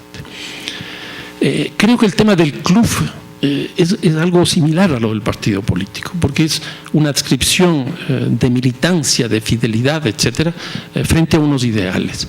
Y aquí yo discreparía un poquito respecto a lo que es el Barça, porque justamente cuando empezó el movimiento más fuerte independentista en Barcelona, que terminó con esta consulta fallida, el Barça cambió de uniforme. A partir de ese momento empezó a jugar con el amarillo y rojo, con las líneas o los listones estos, que eran la representación de la bandera de Cataluña. Y el propio presidente del Barça explícitamente se pronunció respecto de la independencia. Y aquí vale la pena ver algunos clubes cómo han jugado este rol. Por ejemplo, en el caso del Ecuador, el Nacional. El Nacional nace en una época militar, en una dictadura militar nacionalista y revolucionaria. Y nace con el sentido esto del criollismo. Lo nacional, lo local, lo criollo, etcétera, etcétera. Entonces ahí hay una cuestión ideológica alrededor del Nacional, que hoy día se ve confrontada, por ejemplo, con la globalización. ¿Por qué? Porque el Nacional solo tiene jugadores nacionales. Algo que pasa en Bilbao, con el Atlético de Bilbao. Pasaba, sí, con el Atlético de Bilbao, sí. La Universidad de Guadalajara en México, el Nacional acá. Pero la globalización hoy día exige esto. Y el fútbol postnacional, como califico yo, exige eso. Aquí tengo unos datos de México impresionantes, que les voy a dar un par de datitos. El uno es, en la Liga Mexicana en este año, se inscribieron 144 futbolistas extranjeros, más 44 nacionalizados. Y esto conduce a que, por ejemplo, los Xolos tenga 13 jugadores extranjeros, los Tigres 11, el América, Jaguares y Puebla 10 y así sucesivamente. Números por países. Argentina tiene 4 futbolistas. Argentina es el país que más futbolistas tiene en el mundo, son más o menos 1.800. En México el segundo país es Colombia. Colombia tiene 25. De la información que yo tengo, Colombia tiene ahorita en el fútbol mundial cerca de 500 futbolistas. El Ecuador tiene 42. Después de Colombia viene Brasil con 14 y luego Ecuador con 12. ¿Qué significa esto? Nosotros creemos que el fútbol ecuatoriano ha mejorado porque ahora ya tenemos exportados 12 futbolistas. Pero no nos damos cuenta este proceso que está viviendo México, uno de los países más nacionalistas del mundo, están viviendo una época postnacional del fútbol. Hemos visto selecciones donde 2 hermanos de origen africano, el uno juega en una selección y el otro juega en otra selección. Vemos equipos en Europa, por ejemplo, el Manchester United, que creo que tiene 18 futbolistas que no son ingleses y que son de selecciones de distintos países. Entonces, creo que lo que estamos viviendo este rato es un proceso de transformación bastante significativo. Daniel, tú decías que hay algunos riesgos que se ciernen sobre el fútbol ahora. ¿Cuáles serían? Sí. Voy a decirte, antes hago un par de apostillas a cosas muy interesantes como todas las que ha dicho Fernando. Una es la de los jugadores colombianos. Realmente hay muchos jugadores colombianos, además excelentes, algunos de ellos que juegan en el exterior. Tenemos el caso de Nelson.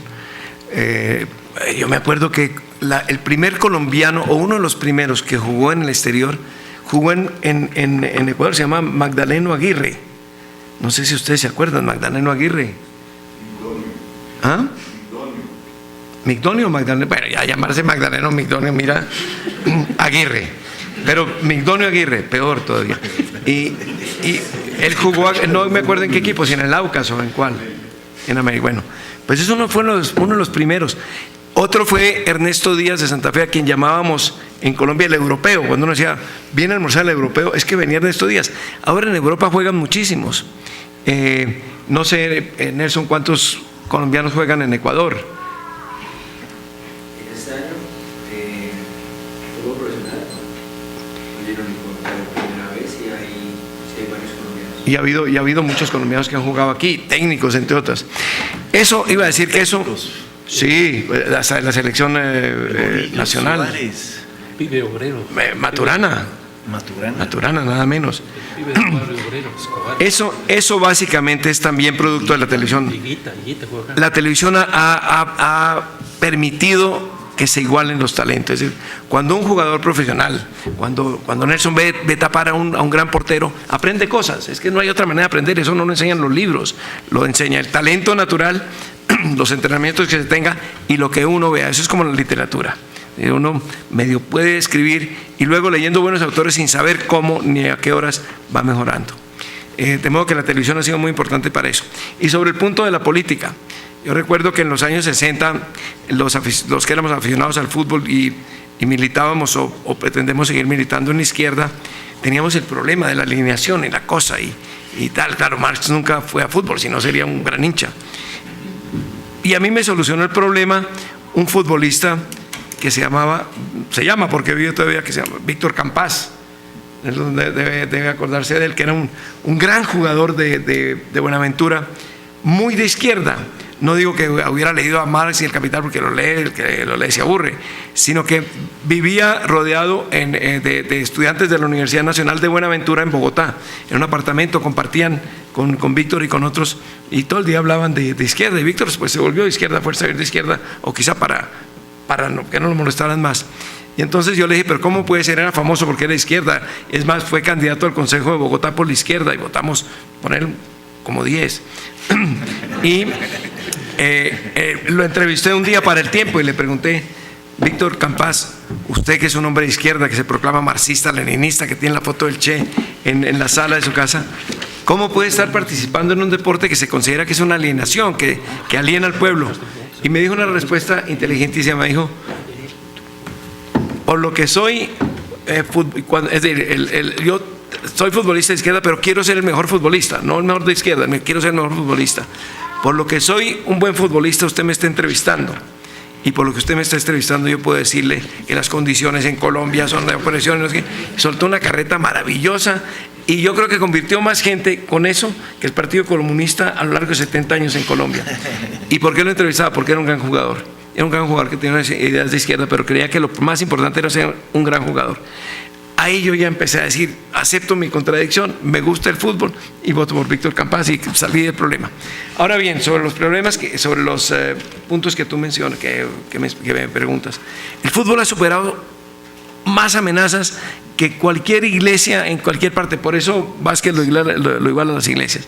El fútbol superó el machismo. El fútbol era profundamente machista, es decir, no se permitía que las mujeres hablaran. Ahora las mujeres no solo entrevistan a los jugadores, sino que opinan, y algunas opinan con cierta racionalidad. Van a fútbol, sí, de verdad. Yo tuve que ver, estoy hablando de las mujeres que hablan sobre fútbol. Yo tuve que ver la evolución. La primera que salió la dejaban hacer avisos. La segunda le decían, bueno, tú entrevista a futbolista. Entrevistar a futbolistas. Y hay otras que ya hacen análisis bastante sensatos. Y estoy seguro de que con el tiempo habrá muy buenas entrenadoras. Va a ser difícil que haya jugadores que jueguen los equipos de masculinos, por razones obvias. Entonces el cambio de camisetas. Pero ¿por qué no? Ya hay árbitras. Por ahora de línea, pero las hay. Y habrá muy buenas entrenadoras, seguramente. El machismo del fútbol fue derrotado. Estamos en la primera etapa de la derrota, pero fue derrotado. La violencia. Hoy es un mal día para hablar de eso porque entiendo que hubo un problema en Montañitas o algo así. Los hinchas del Nacional de Medellín. No, el embajador no es neutral. Aquí no he hecho sino hacerle barra al Real Madrid. Mira, que el embajador le reniego de él y no lo dejo hablar. Y él tampoco. Bueno. Sigo. La violencia en Europa la violencia de los famosos hooligans ingleses fue una peste europea y en un momento dado se acabó. Tomar una serie de medidas. Tengo que decir que detesto a la señora Thatcher, pero tuvo los calzones de tomar las medidas. Tiene que volver las Malvinas todavía, pero bueno, eso es otro problema. El fútbol, la violencia del fútbol en Inglaterra se acabó. Hay episodios en que hay unas trompadas y todas esas cosas, pero esa violencia que vimos, que produjo cientos de muertos, se acabó. Con la violencia del fútbol se puede acabar. Es decir, habrá siempre peloteras y riñas, pero con la violencia del fútbol se puede acabar. Hay maneras de hacerlo. De manera que el fútbol derrotó la violencia, que era una de las pestes que se le creaban al fútbol. Nacionalismo y patrioterismo. El patrioterismo es, por supuesto, uno de los grandes males del fútbol. No hay sino que ver, iba a decir presidentes, pero no hablemos de cargos, sino altos cargos que nunca han ido a un partido de fútbol, que no sabe cuántos son los jugadores de un equipo, que no sabe la ley de los 6 segundos y el portero, que sin embargo se toman las fotos con el equipo, entran a la cancha, se ponen la camiseta. Hay una anécdota muy interesante de Pekerman, el actual técnico argentino de la Selección Colombia, que la ha llevado pues a sitios donde no había llegado nadie. En un momento dado, en la gran gloria de la selección, en el último mundial, quiso entrar al vestuario el presidente Santos, que se ha vuelto muy aficionado al fútbol, y Pekerman le dijo: presidente, yo le agradezco mucho su visita y los muchachos también, pero no es un buen momento, estamos preparando el partido, yo le ruego que vuelva después. Y sacó a Santos del vestuario. Dicho por los futbolistas, ese fue el momento en que realmente creímos a fondo en Pekerman. Nos habríamos hecho matar por Pekerman, porque tuvo la autoridad de decir: no señor, dejemos la demagogia para el final. Aquí no hagamos demagogia ahorita que estamos preparando el partido. De manera que el fútbol superará el patriotismo, que es una peste con o sin fútbol, superará el nacionalismo catalán, etcétera. Hay un problema grave que tendrá que superar, y es la corrupción interna y externa. Tú mencionabas la corrupción de la FIFA. Pocas entidades tan corruptas como la FIFA. Es decir, algunas multinacionales petroleras y mineras se pueden comparar, pero la FIFA es de una corrupción profunda. Todos lo vimos, afortunadamente, cuando entró aquel jeque, no me acuerdo ni en qué partido, ni en qué mundial, y obligó al árbitro a anular un gol. Eso mostró hasta dónde podía llegar el poder de los asociados de la FIFA. Y hemos visto la estela de corrupción que han dejado las últimas asignaciones de sede en la FIFA. Es decir, es que las compras son multimillonarias para que voten por la sede. Esa corrupción habrá que derrotarla, y no se puede derrotar si siguen los mismos que están ahora en la FIFA, es decir, Blatter, etcétera. Es una entidad profundamente corrupta. La corrupción externa, todo lo que tiene que ver con apuestas, con eso también ha sido un drama. Es decir, los casos de arreglo de partidos en Europa recientes son casi todos de apuestas. Ahorita, hace unos pocos días, ha ido a la cárcel el presidente de los Osasuna por un arreglo con futbolistas. Todo eso para que pasara su equipo, pero hay otros que han ido por las apuestas y las rifas. Hay una enfermedad o una amenaza que ha sido superada también, y lo está haciendo, que es la de los jugadores de diseño. Cuando escribe Manuel Vázquez Montalbán, dice que le está llegando al fútbol una peste terrible, que es los jugadores de diseño, que es que todos tienen que ser altos, todos tienen que ser guapos, todos tienen que ser así y así, y que la ciencia pues aporta un poquito para que eso sea así, que esos serán los jugadores del fútbol del futuro, y que lo demás no va a tener opción. Después de que ha dicho esto, solamente 5 o 6 años después, aparece la selección española. Todos bajitos, con excepción de Piqué, el marido de Shakira, lo digo porque aquí sé que algunos nos lo ubican si no digo esto. Mi mujer, por ejemplo, bueno. Y todos bajitos. La colección, faltaba Blancanieves en esta colección. Y se hacen campeones de Europa 2 veces y campeones del mundo 1 vez. Y cuando ya se ha hablado de que el genotipo perfecto es el de Beckham y el de Ronaldo, aparece un señor con las orejas parecidas a los de Star Wars, como se llama esta cuestión, que se llama Lionel Messi, al cual la ciencia le ayuda a crecer. Pero yo creo que Messi crece de la cintura para abajo, que cada pierna de Messi es una cosa tremenda. De ahí para arriba, nada. Y el señor Messi pone patas arriba el fútbol, demuestra que nada de jugadores de diseño, ni que midan 1,90, y hace goles en las finales de las Champions, hace goles de cabeza, para mayor humillación del rival. Salta y hace goles de cabeza. Ahí se acaba el mito de los jugadores de diseño, es decir, que en los laboratorios iban a producir los próximos fútbol. Nada de eso. Están en los barrios donde siempre estuvieron, están en los potreros donde siempre estuvieron. Hay que saberlos buscar, saberlos preparar y saberlos dirigir. Pero una vez que se hace eso, se consigue un equipo como ese español extraordinario de los enanos, y enanitos como Xavi, como Iniesta, como como el señor Messi, ante el cual pues cualquiera se queda pasmado y no llega a medir 1,70. De manera que los jugadores de diseño que pronosticaba pesimistamente Vázquez Montalbán, también nos pasó el fútbol por encima. Nosotros en Colombia tuvimos que pasar por encima de los narcos. No sé si ya está si hemos pasado todo lo que teníamos que pasar, pero los narcotraficantes fueron los dueños de una buena parte del fútbol de Colombia y lo hacían con sus métodos, es decir, plomo o plata. El árbitro que no se plegaba lo mandaban matar y de hecho murió, por lo menos un árbitro murió por esas razones. Y compraban partidos, subieron a ser directivos de equipos, y ser directivos de un equipo en determinados países es más importante que ser ministros o presidentes. Entonces algunos llegaron pues a la flama, a la gloria a través de estos cargos. Por fortuna esto también ha pasado, es decir, la amenaza de los narcos, que se llegó a pensar que Colombia se acabaría el fútbol. No se acabó el fútbol es indestructible, superó a los narcos. Las marcas. Yo estoy totalmente de acuerdo con Fernando. En este momento una de las pestes grandes es la de las marcas, también debido a la televisión que nos quita y nos pone, porque de nada sirven las marcas cuando las llevan 11 señores de un equipo, de 11 de otros, que juegan ante 20.000, 50.000 personas, pero cuando ya las llevan y juegan en la televisión es distinto. La prueba es que en algunas de las primeras transmisiones de televisión se daba la orden de borrar las marcas comerciales que estaban en las camisetas, que era la cosa más absurda. Cuando salía la foto del equipo, aquí aparecía una cosa borrosa, no anunciaba. Si era de Coca-Cola, pues no se borraba lo de Coca-Cola, a menos que Coca-Cola le pagara también al periódico. Si ya pagaba era distinto, de manera una corrupción terrible, y eso no lo hemos superado, pero se superará, también se superará eso, porque el fútbol es indestructible. Tenemos dos de las últimas amenazas, las más recientes, la de las religiones.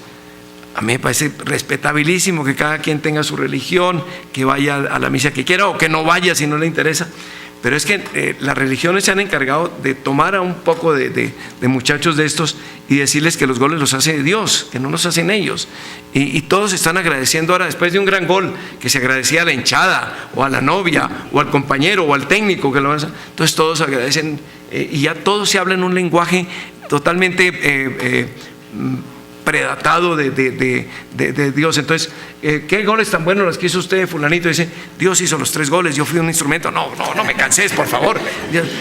Los que salieron de colegios de cura están aburridos de esas cosas.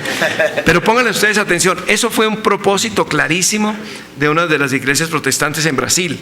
Crearon algo que se llamaba los atletas de Dios. Y los atletas de Dios resulta que les metieron en la cabeza que el fútbol es de Dios y que los goles los hace Dios. El único gol que ha hecho Dios fue el que hizo Maradona con la mano, pero no hay, la maravilla de goles que ha hecho el diablo con el culo no están calculados aquí, de manera que es otra de las yo ya la llamo peste, de verdad, me molesta que estén tratando de meterme mensajes religiosos los pastores y los sacerdotes que entrenan y adoctrinan a sus señores. Y lo más reciente es que hemos pasado del fútbol de los grandes jugadores al fútbol de los grandes técnicos, y ahora estamos pasando al fútbol de los grandes agentes de jugadores. El señor Jorge Mendes, que es un agente portugués, es el dueño de medio fútbol de Europa, y yo diría que por repercusión también de una parte del fútbol de América Latina. Él es el que compra jugadores a 10, a James Rodríguez, a Cuadrado, entre otros, los lleva a Europa. Tiene, no sé, 100, 200 a su cargo, y tiene también subagentes y tal. Los ponen a jugar un poquito en equipos portugueses, luego empiezan a venderlos y a recogerlos.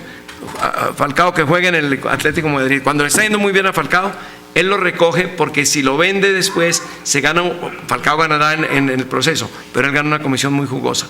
Y además, si ofrece a Falcao, es posible que le compren a Samper, que es muy malo. Entonces, negocia con ellos en bloque, en grupo, y esa ha sido la tragedia de Falcao. Es decir, Falcao, gran jugador colombiano, tiene la tragedia de que el señor Jorge Méndez, negrero moderno, es quien lo maneja. Lo sacó del Atlético de Madrid, donde era figura, se lo lleva al Mónaco para luego revenderlo, y resulta que no le ha funcionado el proceso. Mucho ojo a estos nuevos superagentes, son muy peligrosos. Y por supuesto, creo que el fútbol también superará a los superagentes. Pero, porque el fútbol es como los dinosaurios, es decir, les caía de todo y lo superaban, pero una vez cayó una lluvia de estrellas y de meteoritos y se acaban los dinosaurios Yo espero estar ya enterrado cuando lleguen los dinosaurios, perdón, los meteoros y los meteoritos al fútbol profesional. Bueno, creo que tenemos unos pocos minutos para recoger un par de preguntas de ustedes, si es que alguien quiere hacer una pregunta, algún comentario. Vamos a recoger 3 rápidamente, 1, 2 y 3. Por favor. Primero, muchas gracias. Pocas veces en el fútbol, yo llevo ya casi 40 años dirigido por más, nos deleitamos a exposiciones como esta. Extraño a mis amigos dirigentes, ojalá hubiéramos estado más aquí, y periodistas también, hay un par, enhorabuena. Muchas gracias. Segundo, la globalización es evidente, coincide históricamente, Fernando, con Avalanche, pero además con el desarrollo de los satélites, las comunicaciones, porque si no hubiera habido esa coincidencia, ese desarrollo tecnológico, no estaríamos encendiendo el televisor para ver hoy el 7-0 del Bayern Múnich. Yo pregunto a los expositores, ¿por qué es el fútbol el globalizado, mejor dicho, el popular, y no es otro deporte? ¿A qué atribuyen ustedes? Tengo yo mi teoría, pero quiero escucharles. ¿Por qué es el fútbol el popular y no es el básquetbol, el atletismo? En el mundo los Juegos Olímpicos no son tan vistos como los mundiales de fútbol. Fernando. Gracias. Perdón. Recojamos las preguntas. Y bueno, luego... recoge. Sí.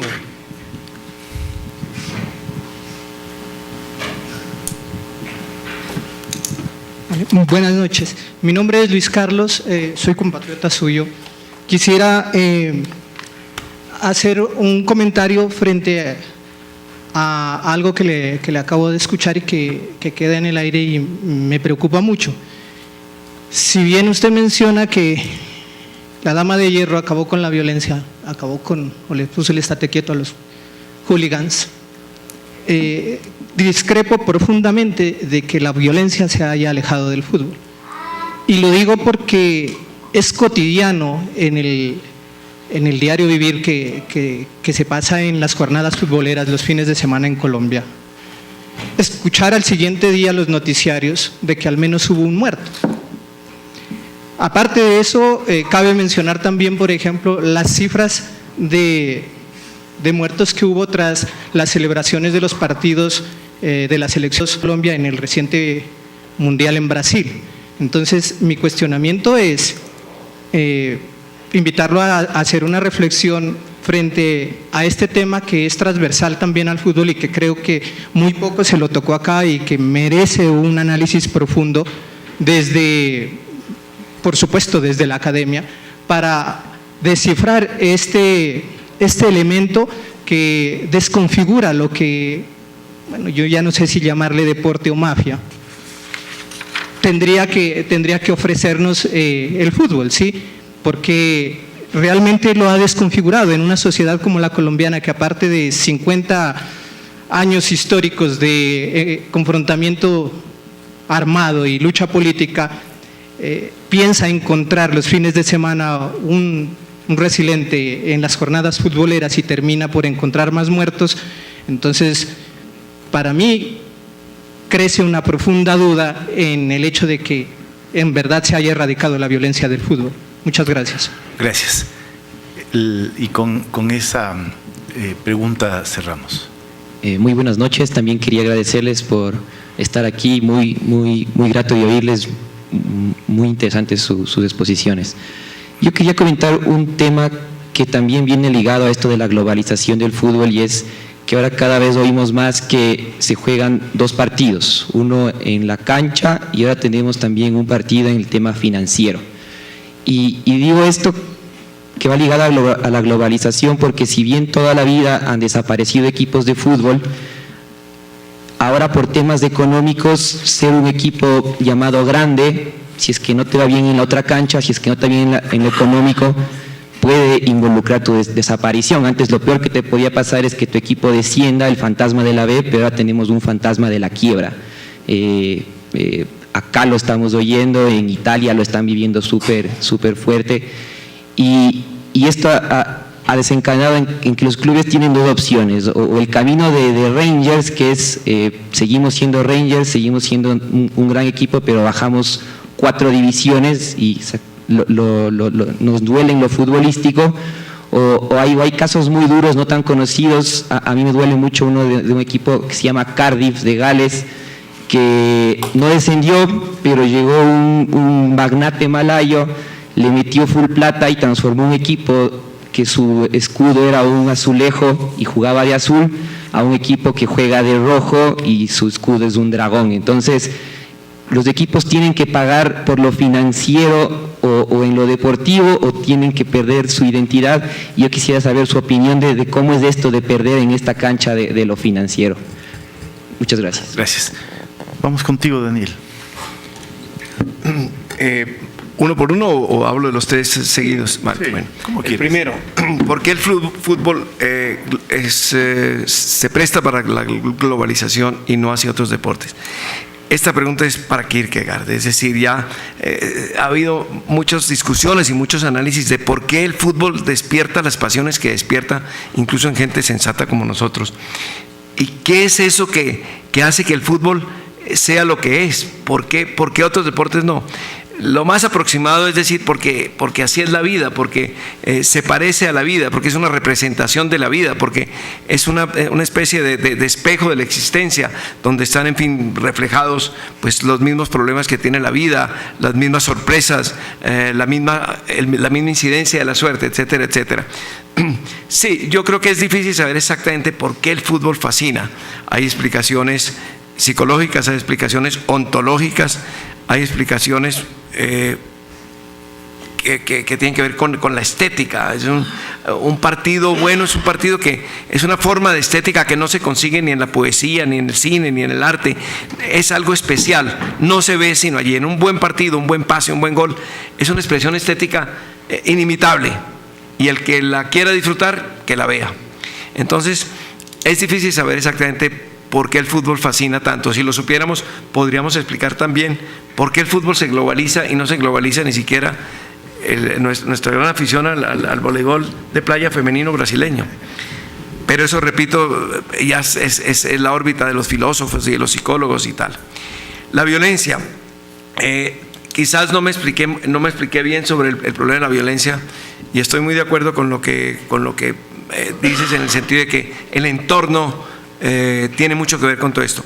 Yo no he dicho que se ha superado la violencia, por Dios, es decir, es más, dije que había habido un problema hoy en Montañitas, me parece que se llama. Dije que hay maneras de superar la violencia y que Inglaterra dio un ejemplo sobre eso.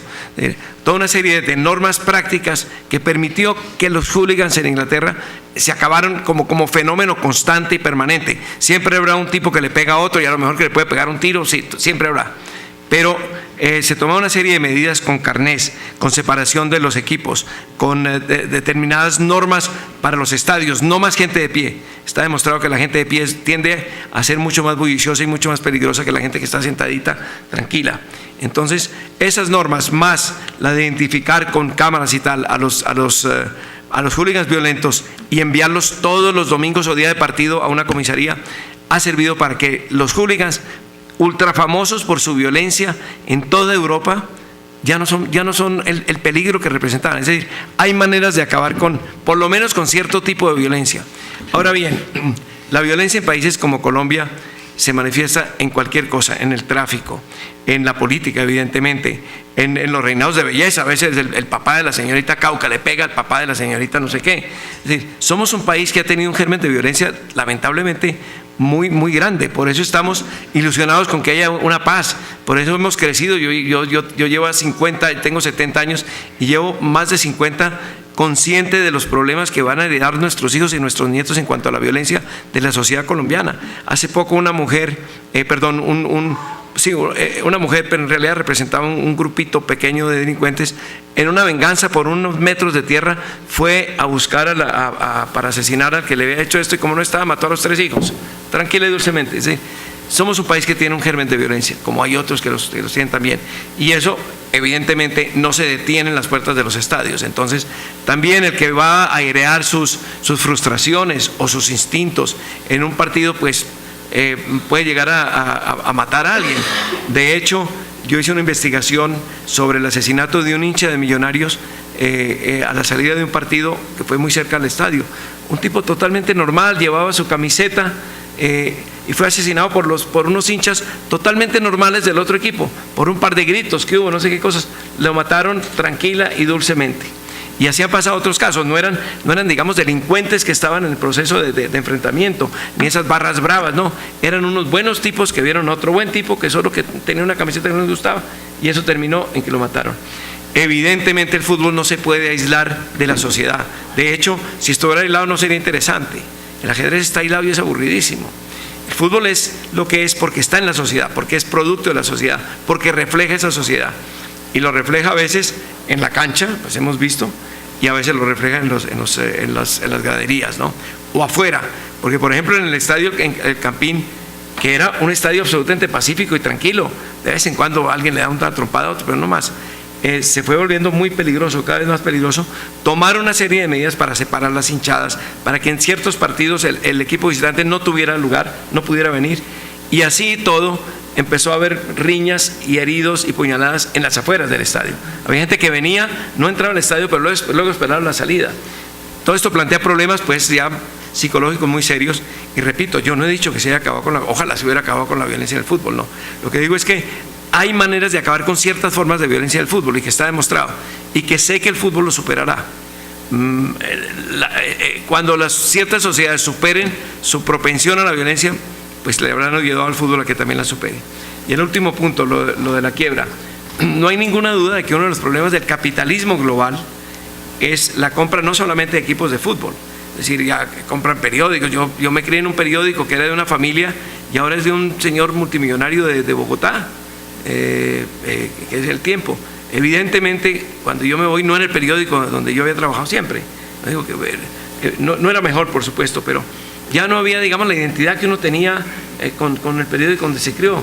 Lo mismo pasa, si eso pasa en un periódico, que es una empresa, ¿cómo no va a pasar con un equipo de fútbol? A mí también me aterra la posibilidad de que en un momento dado llegue una empresa de Indonesia y compre el Barcelona y empiece a hacer travesuras con el Barcelona. Los equipos van a perder identidad y al perder identidad van a perder hinchas. Entonces es evidente que esos equipos que están en mala situación le permite a una empresa multinacional o a un empresario multinacional que quiera mejorar su imagen o comprar un equipo para vender productos, le permite hacer eso y está pasando. Pero eso ya no es culpa del fútbol, es culpa del capitalismo globalizado, ¿no? Entonces habría que solucionar ese problema para solucionar el del fútbol. Lamentablemente habrá siempre equipos como en la división de trabajo tradicional que estudió Marx, que producen y venden. Son aquellos equipos que crean muy buenos jugadores y luego los venden para sobrevivir. Y otros que compran y ganan. Eso es muy triste, hasta que llega algún equipo que se le ocurre producir y ganar. Y no voy a decir cuál es su nombre porque van a pensar que estoy inclinándome hacia el Barça. Arquitecto. A ver, algunas cositas del público y algunas también que ha planteado Daniel. El tema de la violencia. Yo creo que sí, el fútbol ha logrado reducir niveles de violencia de lo que tenía originalmente. La violencia en el fútbol al principio estuvo restringida al ámbito de la cancha. Originalmente, hacia 1870 más o menos, o incluso un poco antes, la cantidad de canillas rotas, la cantidad de muertos, etcétera, que existían, era impresionante. Entran las normas del fútbol, entra el fair play, y hoy día ocasionalmente existe violencia en la cancha. Ya no es una norma, sino más bien es una excepción. Muy bien dice Daniel que el caso de Inglaterra significó también un cambio sustancial, yo diría prácticamente la eliminación de la violencia en los graderíos. Se hicieron muchas cosas, por ejemplo, separar las hinchadas. Aquí viene una hinchada, acá viene la otra, las horas de entrada, las horas de salida, las butacas, se pusieron butacas, se pusieron cámaras de videovigilancia, aparecieron estos policías privados para el control de esto. Hay unas gradas, que no son gradas, sino en realidad unas especie de mallas que se mueven así para que los hinchas no pasen de un lado al otro. Eso fue resultado de una investigación que se hizo en Inglaterra durante 2 años porque estaban urgidos de reducir la violencia. En nuestros países no se ha hecho una investigación de 10 minutos. Entonces, el informe Taylor sí redujo la violencia también en las gradas. Donde está hoy día la violencia, en América Latina principalmente, es fuera de los estadios. Y ahí hay un problema muy grave. Pero ya se está alertando y yo supongo que eso en algún momento se disminuirá. Yo creo que la violencia en el fútbol se ha reducido notablemente. Una segunda cosa que me parece interesante es una cita de Maradona respecto de fútbol y política. Maradona dice: a los políticos les saco una ventaja. Ellos son públicos y yo soy popular. Y yo creo que esa es una diferencia muy interesante. Y esto es lo que ocurre, que también señalaba Daniel hace un momento, con la presencia del presidente Santos en el camerino. El camerino, nosotros que somos de fútbol, un arquero, el camerino es sagrado. El camerino es sagrado. Pero nosotros tenemos ejemplos en América Latina de cómo los presidentes violan los camerinos. En este caso, Peckerman resuelve eso, a mí me parece que bien. Piñera en Chile no resolvió bien el camerino con Bielsa. Fue a visitarles antes de que partan algún partido, probablemente al Mundial de Fútbol, alguna cosa de esas. Y Piñera llegó con todas las cámaras, como ocurre con los presidentes, porque son públicos y no populares. Llegó al entrenamiento y le saludó chabacanamente y le dijo: hola, loco Bielsa. Bielsa no le dio la mano y se fue. Y un tercer caso, que está en el libro en el Mundial del 78, cuando ustedes recuerden ese partido entre Perú y Argentina, el dictador Videla bajó al camerino a pedirles a los jugadores peruanos que representen el sentido latinoamericano. Un mensaje de esa fuerza en un contexto de una dictadura militar, nosotros ya sabemos lo que eso puede significar. Significó 6-0, sí, como dice Felipe.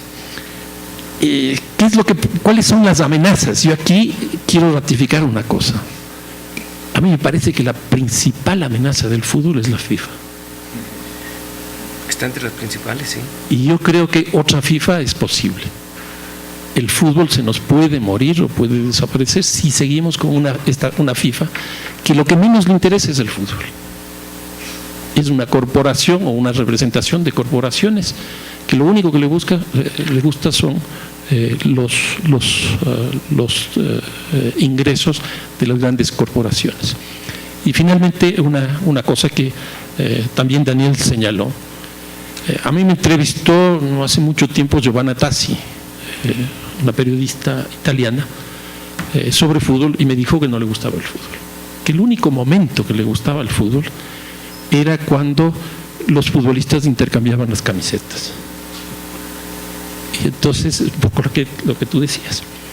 Y por ese motivo yo quiero en esta ocasión, y para mostrar la importancia de lo que significa el fútbol en mi país y obviamente en Colombia, entregarle una camiseta a Daniel para que por fin utilice una buena camiseta como un buen equipo de fútbol que ha sido campeón de la Libertadores de América, que ha sido vicecampeón del mundo, ha sido 2 veces campeón de la Recopa y también de una Sudamericana.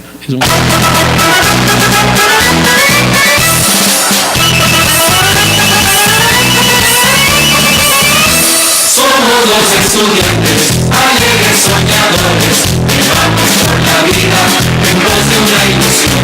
Llevamos en las manos la copa de la vida, un vaso de cerveza que alegra el corazón. Los pases procurados, los hinchas bien armados, la táctica maestra, muy pronto se unirá.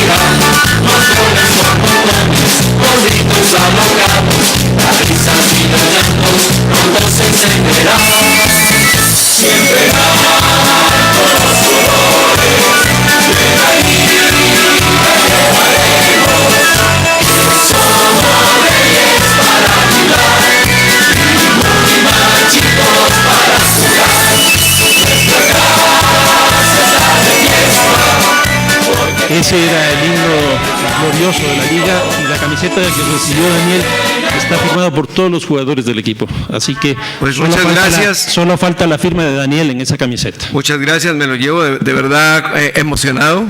Estará al lado de las camisetas que son mis favoritas, al lado de una camiseta del Barça firmada por Hristo Stoichkov, con la que el Barça gana la segunda Copa de Champions de su historia.